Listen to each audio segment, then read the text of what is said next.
வணக்கம் தமிழ்ங்களே, நான் உங்க தேவா. இன்னைக்கு நம்ம எந்த படத்தை ரிவ்யூ பார்க்க போறோம்னா, இன்னைக்கு ரிலீஸ் ஆன கூலி பவர் ஹவுஸ், அதாவது கூலி படத்தோட ரிவ்யூ பார்க்க போறோம். கூலி படம் எவ்வளோ எக்ஸ்பெக்டேஷன்ஸ்ல இருந்துச்சுன்னு உங்க எல்லாருக்குமே தெரியும். நான் சொல்லி தான் தெரியும்னு அவசியமே இல்லை. ஏன்னா அந்த அளவுக்கு பயங்கரமான ஒரு வேற லெவல் ஹைப்ல டிக்கெட் டிமாண்ட்ல அப்படி பிச்சுக்கிட்டு போற அளவுக்கு ஹைப்ல இருந்து. ஸோ இந்த ஹைப் எல்லாம் பூர்த்தி பண்ணிச்சா இல்லையா தெரிஞ்சுக்கணும். இந்த வீடியோ ஸ்கிப் பண்ணாம ஃபுல்லா பாருங்க, உங்களுக்கே தெரியும். வாங்க வீடியோ கொடுக்கலாம்.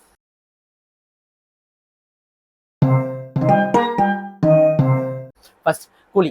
இந்த படத்துல சூப்பர் ஸ்டார் ரஜினிகாந்த், நாகார்ஜுனா, ஷௌபின், உபேந்திரா, அதுக்கப்புறம் அமீர் கான், சத்யராஜ், ஸ்ருதிஹாசன், காளி வெங்கட், தமிழ், கண்ணா ரவி, அந்த மாதிரி திலீப், இந்த மாதிரி ஏகப்பட்ட ஆக்டர்ஸுங்க. இன்னும் நான் யாரும் மிஸ் பண்ணியிருந்தா வாண்டடா இல்லை, தெரியாம மிஸ் பண்ணிருப்பேன் மேபி. அந்த மாதிரி ஏகப்பட்ட கேரக்டர் நடிச்சிருக்காங்க. என்னதான் இவ்வளோ பேர் நடிச்சிருந்தாலும் இந்த படத்தை ஹோல்ட் பண்றது ரெண்டு பேர் தாங்க. அது வேற யாருமே இல்லை, நம்ம சூப்பர் ஸ்டார் தலைவரும் அதுக்கப்புறம் ஷௌபினும். அவ்வளோ சூப்பராக பண்ணியிருக்காங்க ரெண்டு பேரும். பர்ஃபார்மன்ஸ் வைஸ் அவ்வளோ சூப்பராக இருக்கு. ஒரு சீனும் ஐயோயோ அவரோட ஆரா அப்படியே நம்மளுக்கு. அதுவும் அனி ப்ரோ வேற லெவல் பண்ணிட்டாரு அனி. ஏன்னா வந்துட்டு அந்த மியூசிக் எலிவேஷன் இன்ட்ரோலாம் ஐயோயோ ஒரு தரமான எலிவேஷனு தலைவருக்கு பக்காவா இருந்தது. அந்த மியூசிக்குக்கும் அதுக்கும் மெயினாக அந்த ஒரு விஷயத்துக்கு பெரிய ஹேட்ஸ் ஆஃப் சொல்லிக்கணும் நம்ம லோகேஷ் கனகராஜ். ஏன்னா இவ்வளோ சூப்பரான எலிவேஷன் ஜெயிலரில் பார்த்துருக்கோம். பட் ஆனால் இது அதுக்கு ஈக்குவலான ஒரு எலிவேஷனே சொல்லலாம். அவ்வளோ சூப்பராக பண்ணியிருந்தாங்க. ஏன்னா இன்னும் இன்ட்ரோ எலிவேஷனை இவ்வளோ நேரம் பேசுறியா, இப்போ படத்தை பற்றி எவ்வளோ நேரம் பேசுவேன் அப்படின்னு நீங்கள் கேட்குறது எனக்கு கேட்குது. படத்தை பற்றி நான் பெருசாக பேச போகிறதில்ல, நீங்களே போய் பார்த்து தெரிஞ்சுக்கோங்க. ஏன்னா வந்துட்டு என்ன சொல்கிறது, நான் வந்துட்டு ஒன்று சொல்லி அது வந்து சில பேருக்கு அஃபெக்ட் ஆகுதுன்னு சொல்ல முடியாது. பட் ஆனால் எல்லாருக்கும் ஒரே சாய்ஸ் இருக்கணும்னு முக்கியம் இல்லை. அதனால சொல்கிறேன், எனக்கு படம் பர்சனலாக பிடிச்சிருந்தது. பட் ஆனால் not up to the mark தான் நான் சொல்வேன். வழக்கம் போல் ஒரு லோகேஷ் படங்கள்லாம் கேட்டிங்கன்னா கண்டிப்பாக இல்லைன்னு தான் சொல்வேன். ஓவர் கமர்ஷியலைஸ் பண்ணியிருக்காரு இந்த படத்தை. ஓவர் கமர்ஷியலைஸ்டாக இருக்குது. இது எல்லாமே அவரோட டெம்ப்ளேட்டே இல்லைங்க சுத்தமாக. ஏன்னா ஜெயிலரில் மோனிகா ஜெயிலரில் காவாலா சாங் வச்சதுக்காக இதில் மோனிகா சாங் வச்ச மாதிரி இருந்தது. அது கொஞ்சம் இது பண்ணியிருக்கலாம். அதே மாதிரி எல்லா சீன்ஸுமே வந்துட்டு கொஞ்சம் ஜெயிலர்லேருந்து எடுத்து வச்ச மாதிரி இருந்தது. அந்த எலிவேஷன் ஆகட்டும், இல்லை கேமியோஸ் யூஸ் பண்ணதாகட்டும், கிளைமேக்ஸில் டக்குன்னு வந்து எல்லாரும் இது பண்ணுறது, அதெல்லாம் கொஞ்சம் ஜெயிலரை பார்த்த மாதிரி தான் எனக்கு ஃபீல் ஆச்சு. கிளைமேக்ஸ்லாம் என்னடா ஜெயிலரை காப்பி அடிச்சு எடுத்து வச்சிருக்கானான்னு கேட்டிங்கன்னா அது கிடையாது. கதை வைஸ் டோட்டலாக வேற கதை. என்னென்னமோ யோசிச்சிங்களா ஃபேன் தேரியஸ் இதே ஏன்டா இப்படி பண்ணுறீங்க அந்த மாதிரி தான். இது எவ்வளோ மீமுங்க, என்னென்னமோ பேசினானுங்க. டிசப்பாயின்மெண்ட் ஆச்சுன்னா எனக்கு ஆச்சுதான். டிசப்பாயின்மெண்ட் கண்டிப்பாக ஆயிடுச்சு. ஏன்னா ஒவ்வொரு எக்ஸ்பெக்டேஷனில் போனாலும் டிசப்பாயின்மெண்ட்டால் என்னன்னு தெரியல. பட் ஆனால் பக்காவான ஒரு ஆக்ஷன் படம் வந்து இது கரெக்டான ஒரு படம் அப்படின்னு சொல்லலாம். ஓவராக 1000 கோடி அடிக்குமானா கண்டிப்பாக அடிக்காது. அதே மாதிரி இந்த நாகார்ஜுனா தவிர்த்திருக்கலாம். எதுக்கு வந்து அவர் அவ்வளோ பேசினாலும் தெரியல. அத்தனை பாஷாக்கு சமம் அப்படி இப்படின்லாம். என்னதான் பண்ணாலும் பாஷா மாதிரி வர முடியுமா. அதுக்கப்புறம் டிஏஜிங் போர்ஷன் பற்றி நான் சொல்லியே ஆகணும். Hats off to the team. ஏன்னா அந்த அளவுக்கு பக்காவாக பண்ணியிருக்காங்க. அப்படியே செதுக்கியிருக்காங்கன்னு சொல்லணும். அது ஒரு செம்ம ட்ரீட் சூப்பர் ஸ்டார் ஃபேன்ஸ் எல்லாருக்குமே. எனக்கே பாருங்க தொண்டை கட்டிச்சு அது கட்டி. ஏன்னா அந்த அளவுக்கு பக்காவா பண்ணியிருந்தாங்க. அதுல வர உபேந்திரா சின்ன நாஸ்தி பண்ணிட்டானுங்க. இந்த படத்துல பெஸ்ட் கேமியோ யாருன்னு பாத்தீங்கன்னா உபேந்திரா தாங்க. வேணா பக்காவா இருக்காரு. அவரோட ஸ்கிரீன் பிரசன்ஸே ஒரு மாதிரி பயங்கரமா இருக்கு.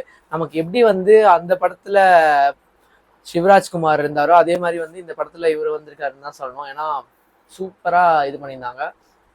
அதே மாதிரி நாகார்ஜுனாவை கொஞ்சம் இது பண்ணிக்கலாம். இந்த படம் ஃபுல்லாவே ஷௌபின் தாங்க.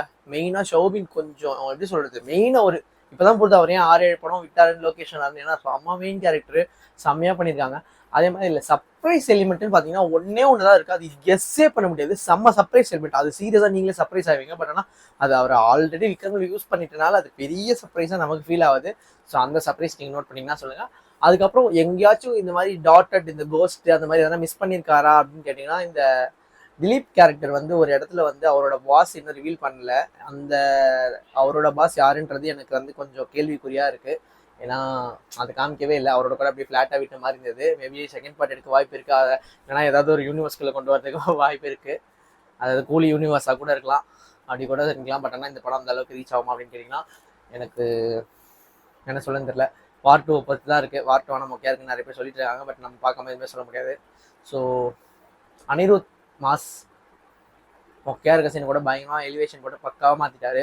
வழக்கம் போல் ஒரு 3 விண்டேஜ் சாங் யூஸ் பண்ணியிருக்காரு நம்ம லோகேஷ் கனகராஜ். அதெல்லாம் கூட ஓகே, எல்லாமே இது பண்ணி தான் இருக்குது. படம் வந்து எப்படி தெரியுமா இருக்குது, ஃபர்ஸ்ட் ஆஃப் வந்து இப்படியே போகுதுங்க. ஒரு ஃபைட்டில் இப்படி அப்படியே டவுன் ஆயிடுச்சு. மோனிகா சாங் போகும்போது இன்னும் அப்படியே டவுன் ஆகி அப்படியே ஏறி இன்ட்ரோல் பீக்ல பீக்கில் போச்சு. பட் ஆனால் பீக் இன்ட்ரோலான்னு கேட்டிங்கன்னா விற்கிற அளவுக்கு இல்லை, ஓரளவுக்கு இருந்து. செகண்ட் ஹாஃப் நல்லாவே போச்சுன்னு தான் சொல்லணுங்க. செகண்ட் ஹாஃப் ஓரளவுக்கு அதுக்குள்ளே போச்சு.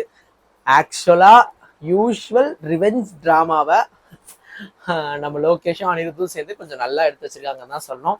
ஸோ சீரியஸாக அவர் வந்து கொஞ்சம் ரைட்டிங்கில் கான்சென்ட்ரேட் பண்ணணும்னு தான் எல்லாருமே சொல்லுவாங்க. கண்டிப்பாக பண்ணி தான் ஆகணும் ஆப்வியஸாக. ஏன்னா வந்துட்டு கதை வைஸ் பார்த்தீங்கன்னா ரொம்ப வீக்கான ஒரு கதை தான். ஏதோ இவ்வளோ கேஸ்ட் அண்ட் க்ரூ போட்டு ஸ்க்ரீன் ப்ளே கொஞ்சம் இது பண்ணனால இதுவாயிடுச்சு. கொடுத்த காசு வீணாகாதுன்னு சொன்னார். ஸோ அந்த வகையில் அக்செப்டபிள். கொடுத்த காசு வீணாகலை. அது வரையும் இப்போ நீங்கள் ஒரு 200 டிக்கெட் கொடுத்து போனீங்கன்னா உங்களுக்கு போர் அடிக்காமல் 3 மணி நேரம் பார்க்கணும்னா கண்டிப்பாக கூலி உங்களுக்கு நல்ல படமாகவே அமைஞ்சுக்கலாம். சத்தியமாக ஒரே ஒரு பெரிய தப்பு பண்ணிட்டானுங்க. இன்னத்துக்கு கொடுத்தானுங்கன்னு தெரியலங்க. கொடுக்குற அளவுக்கு இதில் ஒன்றுமே இல்லை. அவங்களுக்கு சண்டை காட்சிகளுக்குள்ள ஜெயிலில் காமிச்ச ரத்தம் கூட இதில் அந்த அளவுக்கு இல்லை. எதுக்கு தான் கொடுத்தீங்கன்னு எனக்கு செம்ம டென்ஷனாக இருக்குது. கொடுத்துருந்தா இன்னும் சூப்பராக இருக்கும். கலெக்ஷனோ மேபி அடிச்சிருக்கலாம். ஸோ கூலி ஓவராலாக இந்த படத்துக்கு நம்ம சைட்லேருந்து கொடுக்குற ரேட்டிங் 100க்கு 85. ஸோ இந்த வீடியோ உங்களுக்கு பிடிச்சதுனா லைக் பண்ணுங்கள், ஷேர் பண்ணுங்கள், மறக்காம தேவாசனுக்கு சப்ஸ்கிரைப் பண்ணிவிடுங்க. கீழே இருக்க பெல் பட்டனை அமுக்கம் வந்துடாதீங்க.